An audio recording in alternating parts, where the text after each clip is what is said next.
The crimes Americans, and in some cases the world, remembers in infamy were not random acts of people gone mad. What if you could show that evil isn't chaotic and random, but in some cases, it's organized? What if evil were institutionalized? What if your government was creating killers and releasing them into society? A dive into the dark minds of serial killers reveals a staggering majority were unwitting participants of MKUltra and other government projects. Making the emotional connection between these projects and the real world is extremely important. This impacts reality. Since 1960, 135 serial killers have wreaked havoc in America, while the rest of the world produced only 45. In America, there are two main forms of media spotlights: celebrities and murderers. And in the media machine, these two are often the same. I don't like this word, but I'm kind of a celebrity. We can see this in what content people choose to consume: entertainment via celebrities, or entertainment via true crime. This genre has always been popular, but it has recently become more popular than ever. Fame, or infamy, works both ways, being loved by the public or reviled by the public. Either way, the outcome is immortalization in the minds of millions. Hi everyone, it's Alexandra. This is the 4th episode in the programmed series. If you haven't watched the previous videos, please do so before continuing. We've already uncovered the origins of MKUltra and the CIA. Now we're going to focus on some of the results of those experiments. Serial killers. Please note, I will not show any graphic content, but the discussion of crimes can be upsetting to some. However, to understand the magnitude of the implications of mind control, this subject cannot be ignored. American journalist David McGowan states that the lone gunman theory, or the idea that mass murders are random, is just a deflection for a more sinister operation that involves mind control, politicians, the CIA, US military, doctors, entertainers, and the rich. A link to his work, Programmed to Kill, is in the description. As you'll remember from the last video, one of MKUltra's goals was to induce dissociative states and use those states to encode programming. Anyone familiar with true crime should notice the strings that run throughout the childhoods and early lives of most prolific killers. Their pasts, down to their methodologies and supposed motives, run parallel to one another. Whether these killers were directly involved with the military or not, there is usually a family connection to the government in some form.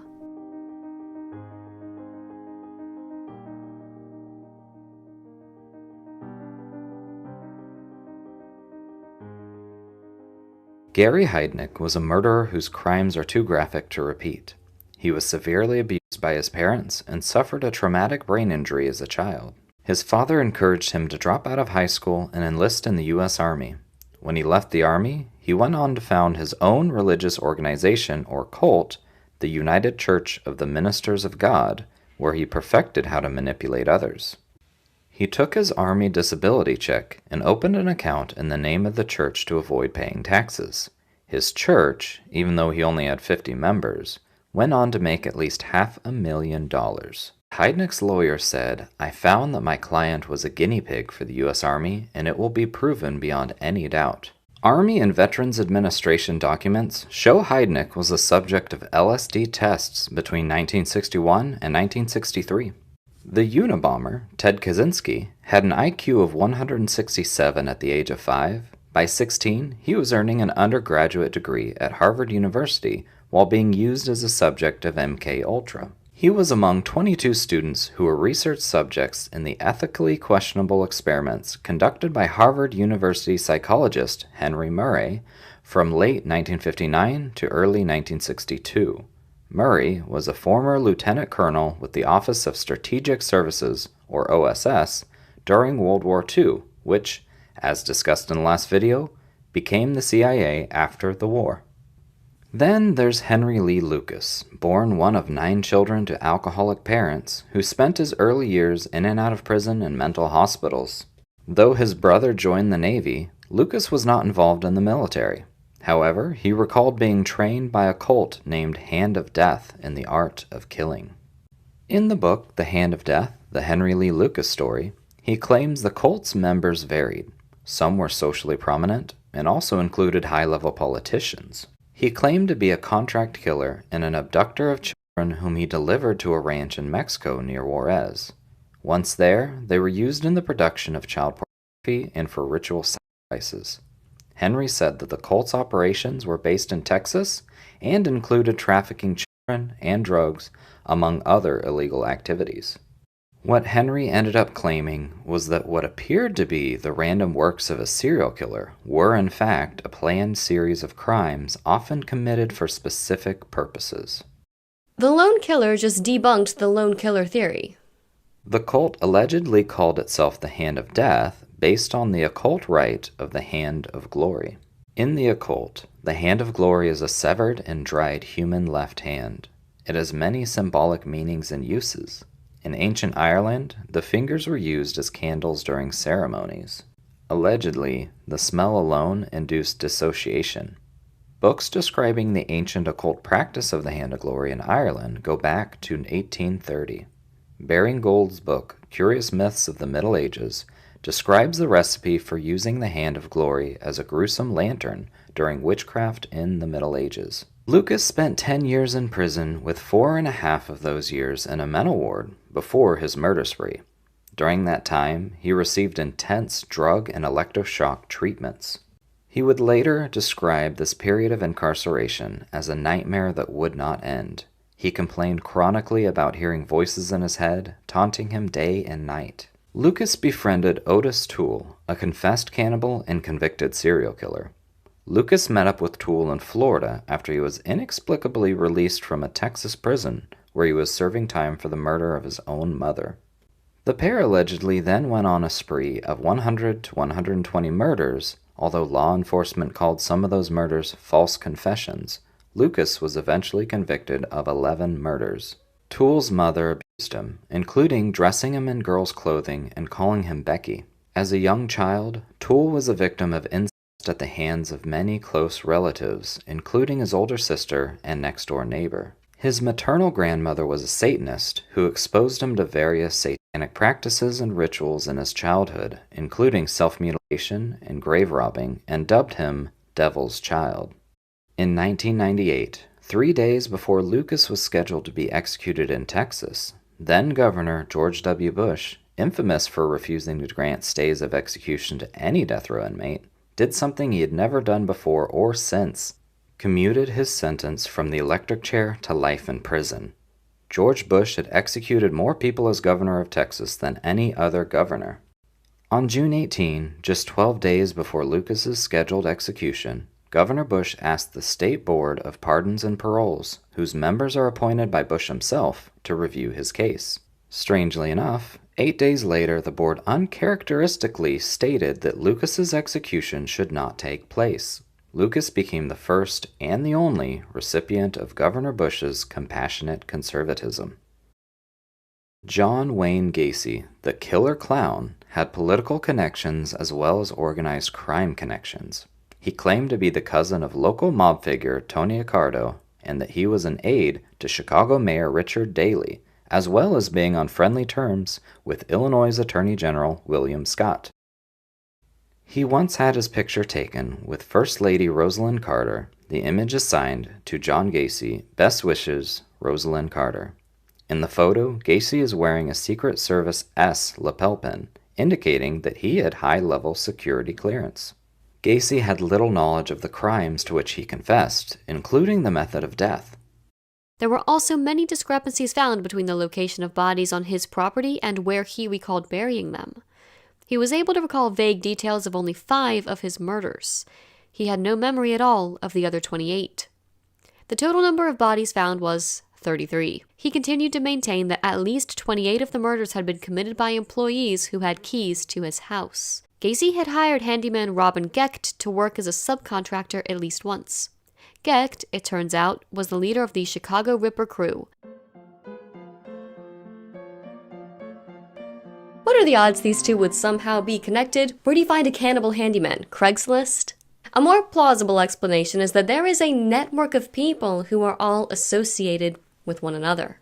Another serial killer, Dean Corll, who killed nearly 30 boys in the 1970s, was also part of the same child sex trafficking network as Gacy. Corll was known as the Candyman, since his family owned a candy store and he regularly gave boys candy. Corll was in the United States Army in 1964 and was ultimately assigned to Fort Hood in Texas. One of Corll's accomplices, Elmer Henley Jr., stated he was lured in and groomed by Corll before being told he belonged to an organization that sold boys into a sexual slavery ring operating from Dallas. Henley was offered $200 for every boy he brought to Corll. This statement was corroborated by another accomplice, David Brooks. Again, Dean Corll was not a single random madman, but part of a larger trafficking organization that was formed in Dallas, Texas by John D. Norman that later went nationwide. Gacy was also associated with John Norman's child trafficking network that began in Dallas in the mid-60s. Norman then started another network in San Diego, the Conquest Agency. Norman worked to create a nationwide network that operated as the Norman Foundation and Epic International. He was also part of the European trafficking ring, the Guyon Society. Norman was first arrested in Texas, and police seized 30,000 index cards with contacts which included names of the victims and customers of his networks. The Dallas Police Department sent the index cards to the U.S. State Department, where the 30,000 cards, which included the names of politicians, clergy, and millionaires, were promptly destroyed. Norman jumped bail, fled Texas, and went to Chicago, where he formed the Delta Project, which expanded his network. He was arrested by Chicago police in 1973 and only served a 4-year sentence. While serving his sentence, Norman's accomplice, Philip Pask, was wanted for questioning in the murder of a young boy who was going to testify against Norman in an upcoming trial. The connection with Gacy is in these checks that the police recovered, showing that Philip Paske was paid several times by Gacy's construction company. This is a common way to hide payments for illegal activities. Norman's ring remained active in Dallas, Los Angeles, and Chicago. The U.S. Senate held a hearing from May 27 through June 16, 1977, detailing Norman's network and found that the Delta Project was still running, even though Norman was in jail. Once released, he went to Pennsylvania, where he was arrested again for the same charges of human trafficking in 1984, but skipped bail again and ran back to Illinois, where he was arrested again and only given an 18-month sentence. He died in 2008 at the age of 82, with no indication he ever stopped running his network. John Norman was a trafficking kingpin that connects to John Wayne Gacy and Dean Corll. Norman was the mid-century Jeffrey Epstein. Then there's the late 1980s Arthur Shawcross case, where he claimed to take on an alternate personality named Bessie when he murdered victims. Arthur Shawcross was one of the subjects of the military-funded project known as the Phoenix Program, which we'll discuss later. One of the brains behind the program was the military intelligence officer Michael Aquino, who specialized in psychological warfare. Aquino also happens to be a member of Anton LaVey's Church of Satan. He eventually broke off to form his own sect, the Temple of Set. Something important I want to note is the classic denial by the psychiatric community of dissociative amnesia and the presence of alternate personalities. Renowned forensic psychiatrist Dr. Park Dietz, who consulted for both the FBI and CIA, dismisses Lewis's diagnosis and testified under oath during Shawcross's trial that he felt Lewis was inviting Shawcross to play various roles, which in turn led him to make up Bessie. He also told the producers of Crazy, Not Insane he believed multiple personality disorder is a hoax. The most prominent and influential psychologists are trained by the CIA to deny DID and RA in order to provide cover for their operations. The false memory syndrome was invented by these psychologists to explain away too many documented patterns and instead blames the victim. The web of lies runs wide and deep. Although false memory psychologists point to therapy sessions as the setting in which people commonly determine that they forgot and then remembered abuse, Elliot found that the majority of people who had forgotten a traumatic event and then remembered it identified the trigger as some form of media presentation, such as a film or a television show. Psychotherapy was the least common trigger for remembering trauma. Studies have shown that your brain is able to make up memories. Adults got convinced that as children they were lost in a mall even though it did not happen to them. After that study ended, subjects were convinced they had experienced being lost in a mall. The researchers, however, were unable to convince subjects of experiences they had no mental reference for, like going diving in a cave as a child if the subject has never been diving. What this means is yes, our brains can alter and make up memories, but only if you've had an experience your brain can reference. Everyone has been in a mall, everyone has been lost as a kid at some point. However, you don't have a mental reference of if you haven't been through it. Now, by the late 80s, trauma programming was not unheard of, and someone who was consulted for the FBI and the CIA is certainly knowledgeable of those projects that we're discussing. Their official stance is denial and diffusion of responsibility. There's no way most of these people with ties to the dirty organizations can be so ignorant when the MK documents were declassified through a Freedom of Information Act request in 1977. That produced 20,000 documents and led to the Senate hearing later that same year. Remember who was on that committee? 47 years and nothing has been done about it. The CIA spent $26 million on LSD experiments in 54 institutions. There is no room for plausible deniability. This video only touches on a small handful, but the majority of notorious serial killers were bred, not born. The agencies created a perfect storm and released programmed assassins, all of which had ties in some way or another to intelligence agencies and satanic or cult undertones. David Berkowitz, the son of Sam killer, joined the U.S. Army at age 18 in 1971. Berkowitz began to claim he joined a cult in the spring of 1975. Maury Terry documents his cult involvement in the book The Ultimate Evil. A link to this book is in the description below. I did not pull the trigger at every single one of them. Berkowitz claimed his accomplices were fellow members of the 22 Disciples of Hell's Satanic Cult, a group he joined when he was 22. And the killings were sacrifices to their satanic gods.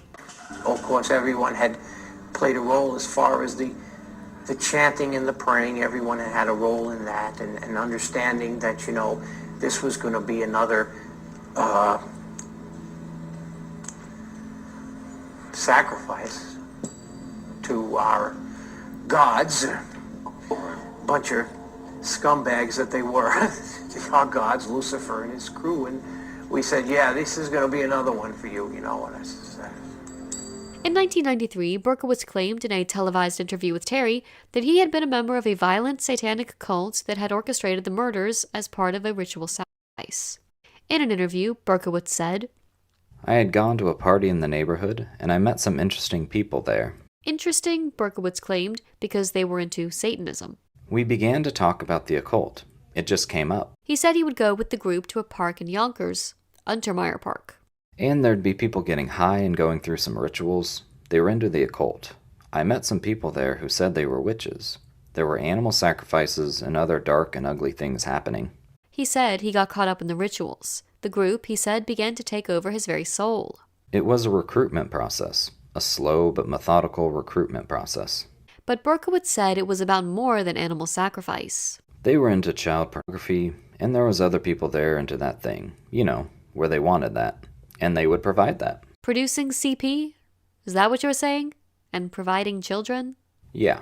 Some members of the group, according to Berkowitz, were plotting ritualistic murder, human sacrifices to the devil, which is what this born-again Christian was now saying the Son of Sam killings were all about. They were working with Satan to try to bring in a lot of chaos. Untermeyer Park in Yonkers is the same place Berkowitz said the group he ran with was centered and frequently held gatherings in the park. We've discussed how Samuel Untermeyer funded Cyrus Schofield in my video, The Antichrist Investigation.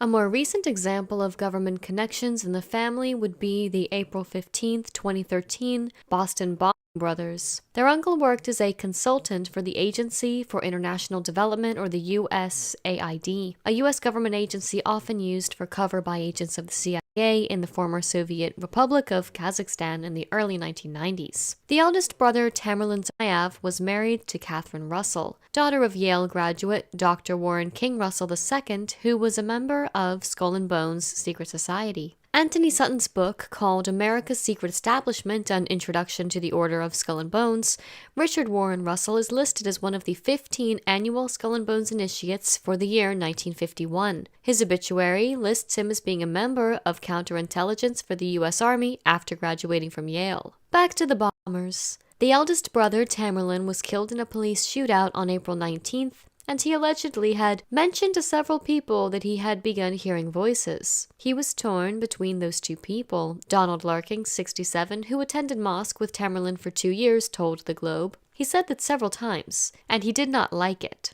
The Globe reports that Tamerlan's descent into radical Islam seems to track with him reporting hearing voices, and believing that he was under mind control. He believed in majestic mind control, which is a way of breaking down a person and creating an alternative personality with which they must coexist, Larkin said. You can give a signal, a phrase, or a gesture and bring out the alternate personality and make them do things. Tamerlan thought someone might have done that to him. Tamerlan made comments to his mother about having 2 people in his head as early as 2008. She admitted to a family friend. Max, another family friend who was a urologist, told The Globe that when he heard about Tamerlan's admission, he concluded that he likely suffered from schizophrenia. Despite his advice, Tamerlan's parents never sought mental health treatment for him. Here we have an example of ignorance about mental health, and people paying the price for it.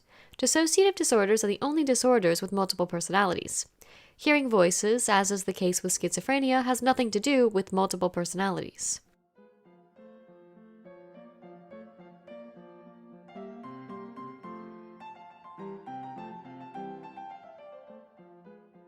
Dissociative disorders are 100% preventable. They're a symptom of trauma and abuse, often at an early age. DID and other dissociative disorders like DDNOS or CPTSD have distinct markers that separate them from all other disorders already in the DSM.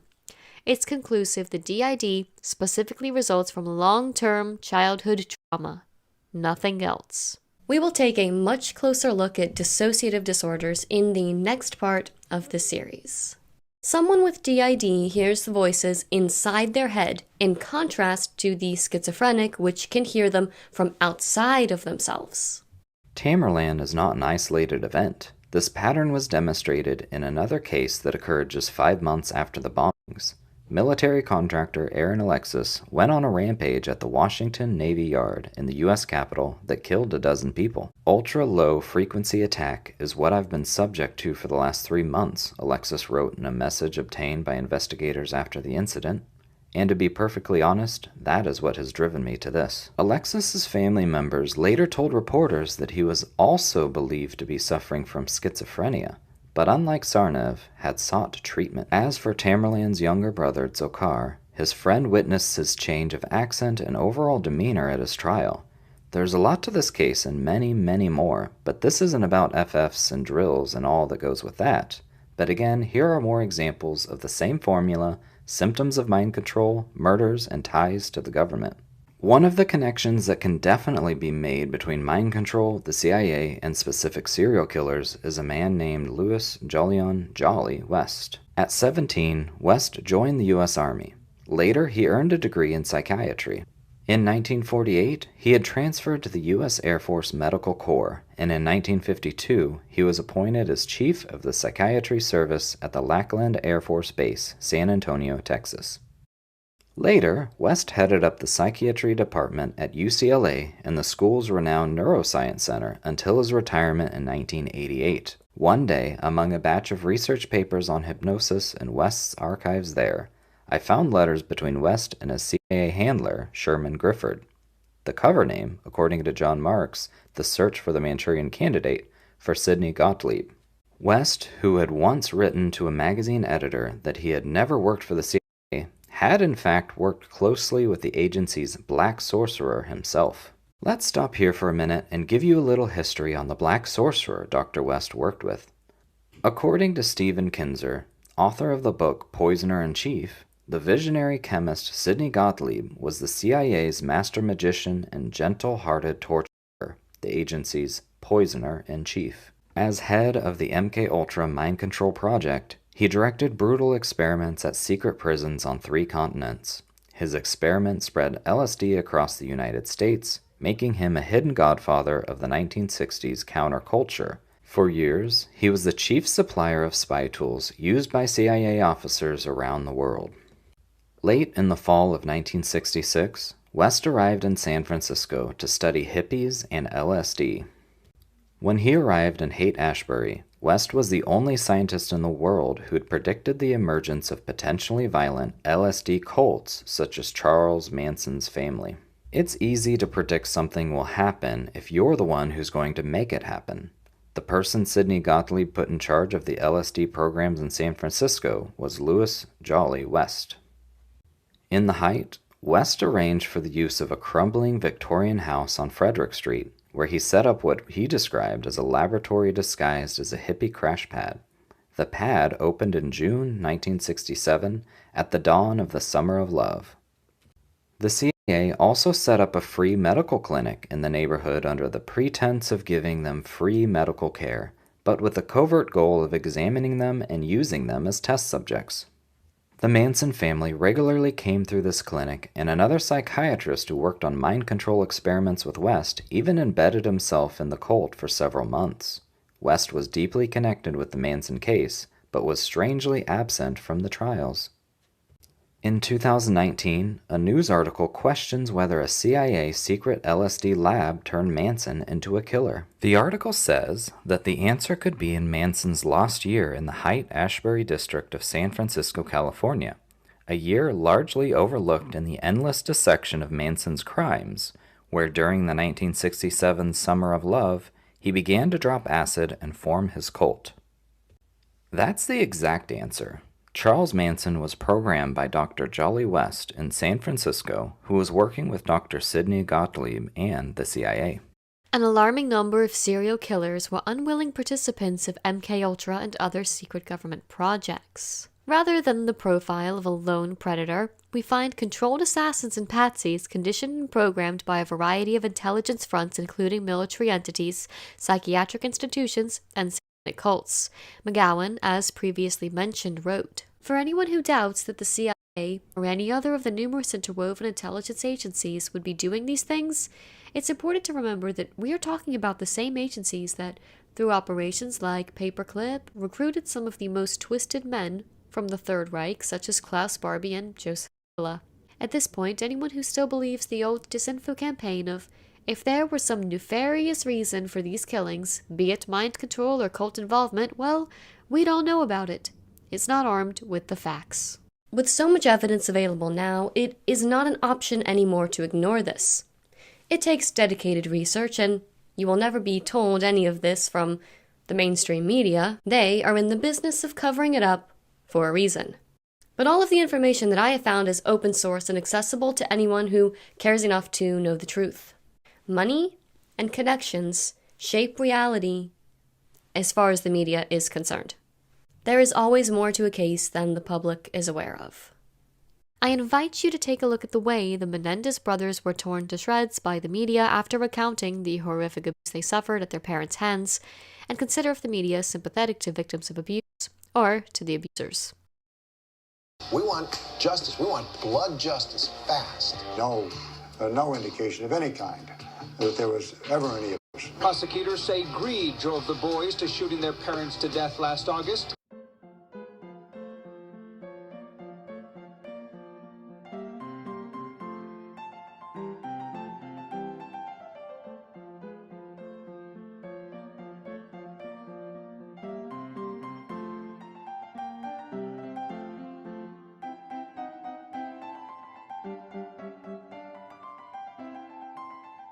Prolific murderers become the scapegoats for high-ranking officials who can't risk being directly involved in the more incriminating parts of their sinister mind game. One specific program called Clear Eyes outlines the formula of an intricately programmed assassin having an IQ level of 145 to 160 to be able to have this specific program. This is a sleeper assassin who is capable of being triggered or activated, then commit crimes as serious as murder, and afterwards have no shame, guilt, or remorse. The public is often told the Clear Eyes subject has had a deeply troubled and violent past. The media will present the Clear Eyes subject with mental health issues who went on a tragic and senseless rampage. Once a Clear Eyes is triggered, accidentally or on purpose, the subject is beyond recall. In other words, they cannot be stopped. A level 5 clear eyes can only be approached after they carry out their program or operation. In most cases of programmed clear eyes who commit murder or assassinations, the subject is killed at the location either by law enforcement or by suicide programming.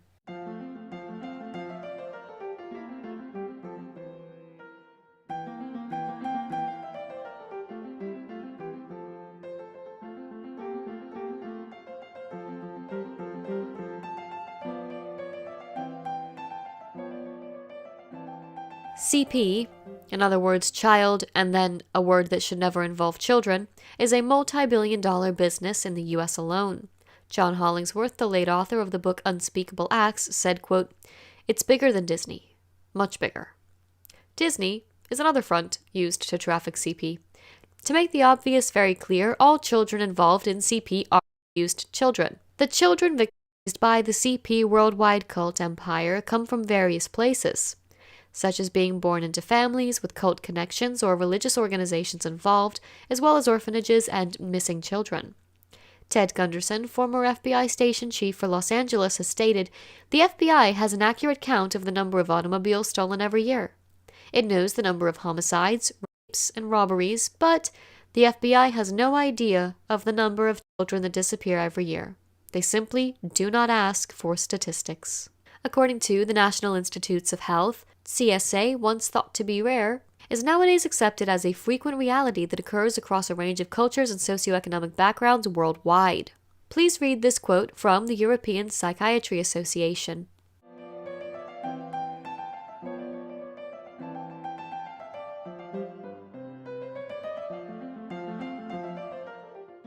The CIA is behind a blackmail operation in which child were used to honey trap and compromise politicians, military, top businessmen, and key officials. This fact made it into the news in 2019 during the vetting process for the new Secretary of Labor, Alexandra Acosta. New allegations from the Daily Beast and journalist Vicky Ward reported that Acosta told the Trump administration during the screening process for his current role that he was asked to cut a deal with Epstein because he was told the financier belonged to intelligence, and that the issue was above his pay grade. Intelligence in this case could mean either CIA, MI6, Mossad, or any combination of the three. Let me be clear. Child trafficking is run as a single, integrated world operation. This operation is coordinated by the CIA and other foreign intelligence agencies. Think that's bad? But wait, there's more! We're going to talk about 3 more projects. The CIA uses drugs, hypnosis, torture, sleep deprivation, and even study darker ways to control their subjects. A sub-project of MKUltra, called MK Often, incorporated research into the occult and demonology after Dr. Stephen Aldrich took over the program from Dr. Sidney Gottlieb. Dr. Stephen Aldrich took over the leadership role, and ORD continued to probe for ways to control human behavior until 1979, and they were doing so with space-age technology that made the days of MKUltra look like the horse and buggy era. Creating a subservient society was not out of sight. Aldrich inaugurated Operation Often, which incorporated the occult and demonology. They searched for ways to use the paranormal in spying and counterintelligence. ORD sponsored work in parapsychology. Along with the military services, agency officials wanted to know whether psychics could read minds or control them from afar, telepathy, if they could gain information about distant places or people, clairvoyance or remote viewing, if they could predict the future, precognition, or influence the movement of physical objects or even the human mind. It was then expanded to study the effects of various drugs on animals and humans. According to author Gordon Thomas's 2007 book, Secrets and Lies, the CIA's Operation Often, was also initiated by the chief of the CIA's Technical Services Branch, Dr. Sidney Gottlieb, to explore the world of black magic and harness the forces of darkness and challenge the concept that the inner reaches of the mind are beyond reach. As part of Operation Often, Dr. Gottlieb and other CIA employees visited with and recruited fortune tellers, palm readers, clairvoyants, astrologers, mediums, psychics, specialists in demonology, witches and wizards, Satanists, other occult practitioners, and more. Throughout the 60s and 70s, various intentional acts of violence began to explode in the U.S. as a result of the hideous Phoenix program, which was designed to use extreme shock to traumatize the Vietnamese people during the war into compliance. This project, along with MKUltra, was deliberately used to induce PTSD and CPTSD. One of the people who was terrorizing the Vietnamese was Arthur Shawcross, who was later let loose in the U.S. He was one of their victims who was used to victimize others. The Phoenix program was halted, and the scientists continued their work under a new name, first Phoenix 2, before calling it the Montauk Project. It was run covertly by the military with private funding since Congress had put a stop to the Phoenix Project.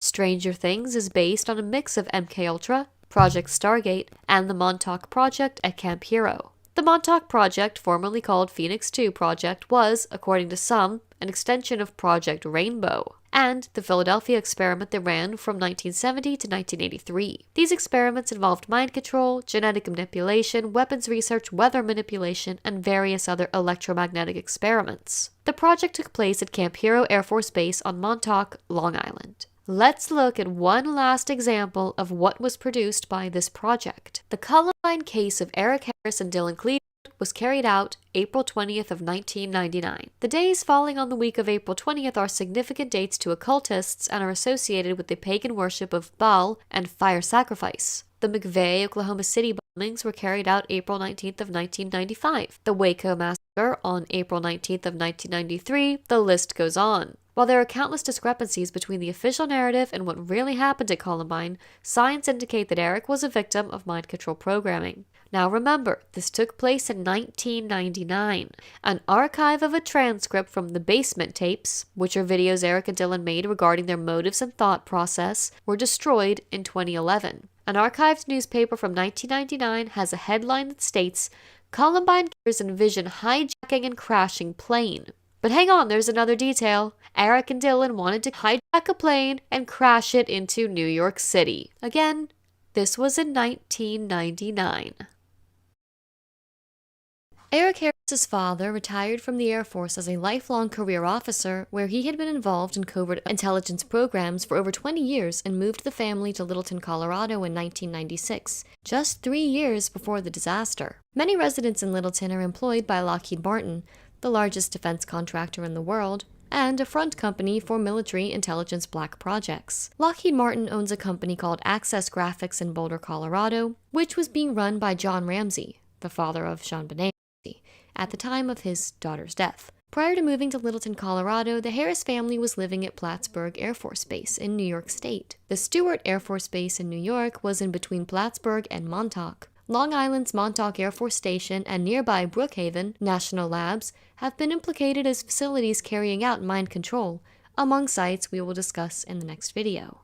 Eric Harris was essentially one of the mind-controlled Montauk boys coming out of Camp Hero. There are indications that the 1960s Plattsburgh Air Force Base was linked to Ewan Cameron, president of the American Psychiatric Association, the Canada Psychiatric Association, and the World Psychiatric Association. He also had ties to the CIA, NSA, and other malevolent factions of intelligence agencies, not to mention his massive abuses in the MKUltra project just over the border in Montreal. You'll remember we discussed him in the previous video. Reports indicate that this legacy continued at Plattsburgh through the 70s and beyond, with electromagnetic and radio frequency and mind control activities tied to some of the experimentation at Montauk. Those involved with the military, Air Force, Navy, etc. often program their children because of the following. There's easy access to the child, the family can reside on the base if needed, the necessary technology is available, and the environment is controlled. Some of the government names for alien programs are MyLabs, Project Mannequin, and the Montauk Project. MyLab is a military operation carried out to convince the targets of the operation that they have had an encounter with extraterrestrial beings, which is actually a staged ploy. DARPA is the organization that directs the MyLab projects. Research in this area started in 1924. MyLabs can include classic alien abduction types of experiences, occult ritual and cult abuse elements, dissociation, PTSD, DID, political manipulation, medical experimentation, interrogations, time manipulation, transportation to alternate locations such as underground military installations. An example would be the numerous underground bases in Oregon. MyLab programming typically takes place underground. Here's a list of some underground bases. Alien programming involves staged abductions by people dressed up as aliens. For example, they will dress like Greys, Sasani, Pleiadians, Zeta Reticulans, or Anakim, among others. The person who is abducted is drugged prior to abduction. Bright lights may be used, as well as medical instruments, and this may take place in a stark room. Essentially, this is SRA, but demons have been replaced with aliens, and ritual space has been replaced with a sterile examination room. That's all I'm going to get into MyLabs for the moment. If you're interested, I suggest starting with researching MyLab programming and the Orion project. Just remember that this field is riddled with disinformation, so use your discernment and think logically. What we know to be factual is that MKUltra and many sub-projects happened, and trauma-based mind control continues to happen. We know that children have been trauma-programmed. We know the government lies. And experiments on civilians. Quote, the key to creating an effective spy or assassin rests in splitting a man's personality or creating multipersonality with the aid of hypnotism. This is not science fiction. This has and is being done.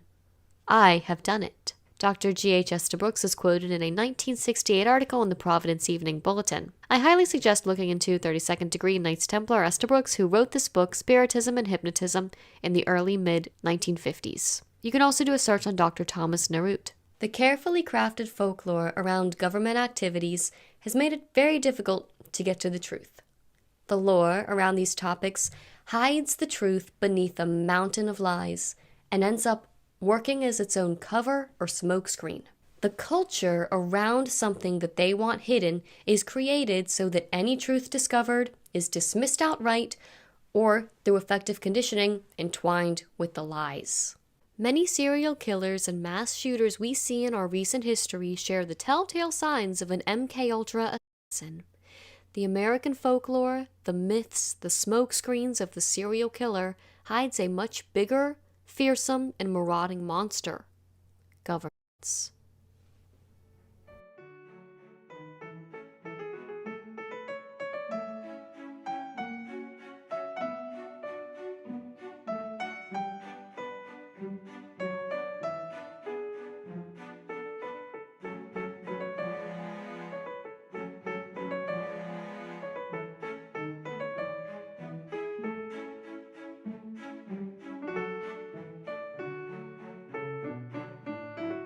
One drawback with a number of the government's programs was that the subjects were adults. Thus, their minds were more difficult to manipulate.